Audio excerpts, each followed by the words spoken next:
When it comes to being incarcerated, a lot of people will remain out of your zone the more you intimidate them.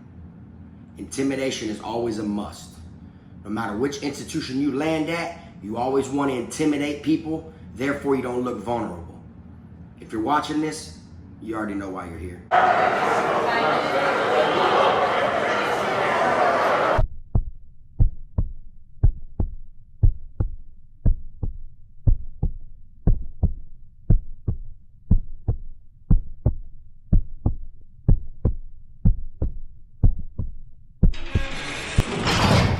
What's up, y'all? Y'all already know, man. Kfrogtv back in the building. Y'all go ahead and hit that like and subscribe button. And make sure you hit the notification bell so you can see it first. I want to tell everybody, welcome back to another episode of the INMATE Dictionary. Today we're going to be speaking on letter I. Intimidation is a must. I've been wanting to drop this one for some time now. And the reason for that is I feel like a lot of people need to understand how far intimidation can get you. All right? Of course, when you're incarcerated, you're going to have people that test you. People that want to try to pull your card, you know, that want to see if you're truly living like that. Or even if you are living like that, you have individuals in there that want to prove that they're harder, tougher, and badder, and bigger than you are. You know, it's a dominance feeling, you understand? But when it comes to intimidating people, you'll find yourself in a lot less situations and problems the more intimidating you put yourself off to be. Now, that doesn't mean sell wolf tickets to everybody. That doesn't mean to be all rah, rah, rah, rah, rah, rah, rah, knowing you won't bust a grape in Welcher's backyard. That doesn't mean that. Intimidating means don't let no one figure you out. You get what I'm saying? Don't let people be able to tell who you truly are. Because once you try to put up an intimidating look and people know you're a bitch in the inside, it ain't gonna work. Then people are truly gonna be trying you, truly be trying to beat your ass, take what you got, put down on you and everything. Your best bet is to, you know, speak less. You feel me? Don't let everyone know your moves. You feel me? Don't let everyone know what to expect from you with your actions or what could come next. Just put off an image of being intimidating. All right? Now, like I said, you do have people out there that will test that shit still. But out of a room of 300, there might only be 15 of them in there that would actually try to test you just because you're intimidating. You see what I'm saying? All the other ones, who probably majority of them could still whoop your ass, still won't want to test you because you put off that intimidation look. You understand? And if you don't look intimidating at all, you look vulnerable, you look weak, you look stranded, you look like you don't know how to protect yourself, like you won't be able to do anything if anything were to happen to you. So off rip, someone in their mind could see you, and if you don't look intimidating at all, and if there is not one sign of a threat in you, people are going to try to get over on you as much as they can. But you know the saying, never judge a book by the cover. Because I done came across some people that are incarcerated that didn't put off any intimidating look, that didn't look like they knew what they was doing with ease, didn't look like they would go to that extent to up a knife on someone and hurt someone with a banger or something. And they literally were threats. They knew how to fight, they knew how to protect themselves, they just stayed to themselves and stayed out the way. You understand? And they 9 times out of 10, each situation they got into, they came out on top. You feel me? Because you're always gonna find someone in there that doesn't look like they know how to fight, or doesn't look like they'll protect themselves or stab someone. And you'll come across it more oftenly that you will see there is people in there that like do all that shit. You feel me?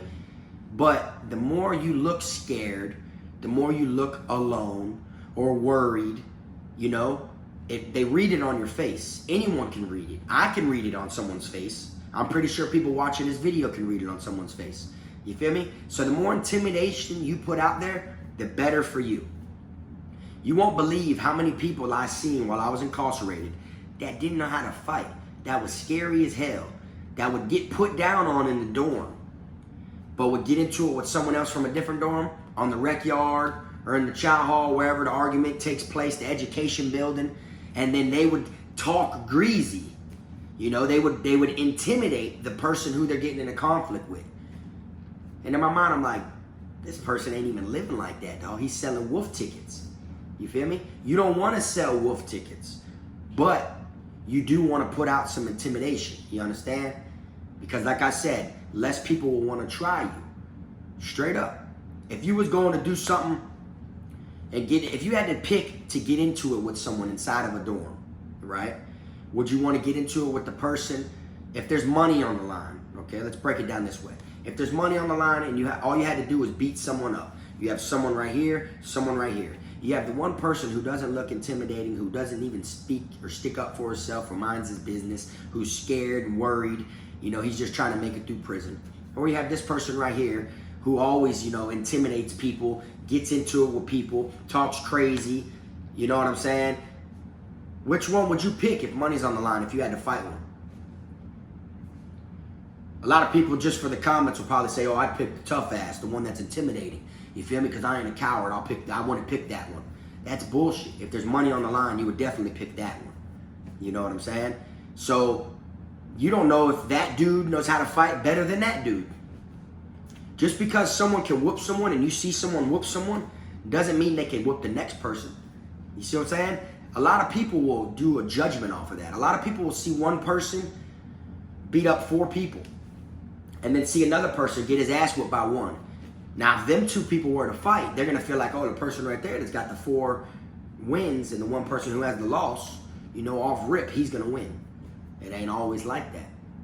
You know what I'm saying? It is not always like that at all. One blow can reverse a fight. And like Mike Tyson used to say, he knew he was finna whoop people before he even got in the ring with them, just by looking them in their eyes. He'd look in their eyes and he'd tell he's gonna win before he even got in the ring with them. You know? So you can't just go off of how someone acts and how someone put on someone else, because them 4 people that person fought could have been people that didn't know how to fight. And then the person that this one person lost to could have really known how to fight, just, you know, better than he did. You see what I'm saying? But you always want to look intimidating. If you don't look intimidating, if you look like you're worried, like I said, it's going to make it to where you find yourself more in harm's way. You wouldn't believe how many people get robbed in prison, get put down on, extorted, all this shit, just because of the way they look. Just because of the way they carry themselves. Walk with their head down. Don't want to make eye contact with nobody. Looking all nervous and shit. Never want to come out of their cell. Never want to hit the canteen window. Or when they are in the canteen window line, they're like this. You know, they're nervous. You can read energy. You can peep it. People see that weakness in you, and they see that soft spot, and they decide to attack it. That you're food now. You see what I'm saying? You're on the plate. There's nothing you can do about it. You just became part of that platter. The more intimidating you look, the less you have to worry about that. And it blows my mind because I done seen some soft ass people make it through prison that don't know how to fight. That literally probably ain't gotten a fight their whole big.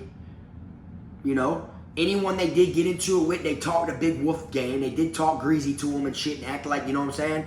But there was a bigger population and a majority situations that didn't even lead to anything because he put off intimidating energy. So for people who know they know how to fight, for people who know they probably would have whooped his ass, they still could have had a doubt in their mind because he was intimidating. You feel me? That's what you want to make sure. You want to make sure people don't look at you like you're soft. You don't want them to look at you like you're a bitch. Look at you like you're a child to them.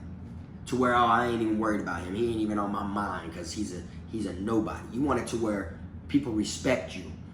You get what I'm saying? And the more intimidating you look, the less people that will fuck with you. And if you want to be able to make it through prison, this is one thing you're going to have to learn. You're going to have to keep your head up like a lion at all times. You're going to have to keep your head up, and you're going to have to, you know, with your chest out, and you're going to have to walk through that shit on them 10 toes that you came in there on. It might not always be in your best interest, but I guarantee you, out of 100%, 85, it will be. Take it from me. And like I said, when it comes to this inmate dictionary, you know these videos ain't that long. I know that. But I'm going to break it down from A to Z. Each time we're going to go through the whole alphabet. You know what I'm saying? I'm going to go through A through Z just so y'all can find and listen to the way to survive while being in prison.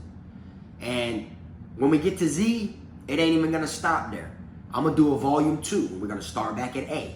And I'm gonna give y'all a whole nother way to survive prison, A through Z. And then when we get to Z then, it might not even stop there. We might go back to A and do volume 3. And I'm gonna continue to give you these things until y'all learn them yourself and to where it's in you. It ain't even gotta be learned actually. You could just hear about it and you just start doing it. It's common sense things that I put out there. I just opening your eyes to it. Kind of like the 48 laws of power. It's things that you would do on your day-to-day basis. You gotta just know the right time to use them. And the more and more people watch the Inmate Dictionary, the better. Because I know people have people that are incarcerated. People have youngsters that are looking at time. You might have kids that are in juvenile programs. This shit works through it all. You understand? So I know it'll help someone. But like I said, when you go inside a prison, the more intimidating you look, the less people that are gonna fuck with you. Why you think people get tattoos on their face? What, to look cool? Yeah, they wanna look cool, but a lot of them do it because it's a precaution. They wanna look intimidating. You feel me? If they were to rob a lady for their purse, it's gonna scare the shit out of her. Someone with tattoos all on their face rob them. You know what I'm saying? And when you got someone talking all crazy, talking about, oh, they gonna kill you and this and that, da da da, oh boy, you better rob with your 5 puss ass nigga, da da da da da, talking all that greasy shit, and you got someone with tattoos all on their face or a couple tats, you know, people let that shit blind them to the bitch that's truly inside of that person. Not saying everybody with tattoos on their face is a bitch, but what I'm saying is a lot of people get that shit for a precaution. They do that to look intimidating. Just so that way people look at him like, oh, he's been through some shit. He's a soldier. He's a warrior. He's a real one. He did some hard time. And it always ain't that cause. You got people that go to prison, don't even have the tattoos and shit on their face and neck and hands and all that shit, and they come home and get it all to make it look like they got it while they was up the road. So that way people on the streets look at them like, damn, bro, he went to prison and he was getting tattoos on him. Like, he came home like that. I know he did some hard time in there, when really that ain't even the cause. That person could have been a bitch the whole time they was in there. Let people try them, put down on them. You feel me? Made them check in and all that. And they got a couple tattoos while they were in there, never on their face or their neck or hands. And then all of a sudden when they come home on the streets, drop it real quick and then make everyone think they got it when they was in prison. You see? A lot of that shit is a precaution. It's just to look intimidating. But you got to see through that shit. You don't look at the tattoos. You look at their eyes. And when you look at their eyes, you see in their chest, which is their soul, and then you see their heart, which you know a lot of them don't have. You feel me? But they're playing a good role though, because the whole point is to look intimidating. The more intimidating you look, the more it looks like people fuck with you, the more people are gonna fuck with you just because you got ink on your face. They gonna look at you like, yeah, bitch, oh, that white boy wet, oh, he one of us, da-da-da, what's up, bitch, da-da-da. And next thing you know, you hang out, you fit in. All because you looked intimidated because you had a tattoo on your damn head. You see what I'm saying? And that's what you got to remember. I'm not telling people to go drop tats on their face or nothing like that. I'm just saying put off an intimidating look rather than a scary, vulnerable, shy, nervous, worried look. You understand? But anyways, I'm going to wrap this video on up. Like I said, you already know the Inmate Dictionaries ain't that long. I try to save the longer ones for the real content. But I appreciate y'all vibing and hanging out. Y'all make sure y'all hit that like, subscribe button on your way out if you ain't hit it on your way in. And if you're new to the channel, my name is Frog. I appreciate you tuning in. We ain't gonna stop till we get that 60K. Then when we get that 60K, we ain't gonna stop till we get 70. We're gonna keep going and going and going till we hit that 100K so y'all can see that plaque in the background. I appreciate y'all watching, man. Y'all have a good day. Till next time, this Frog.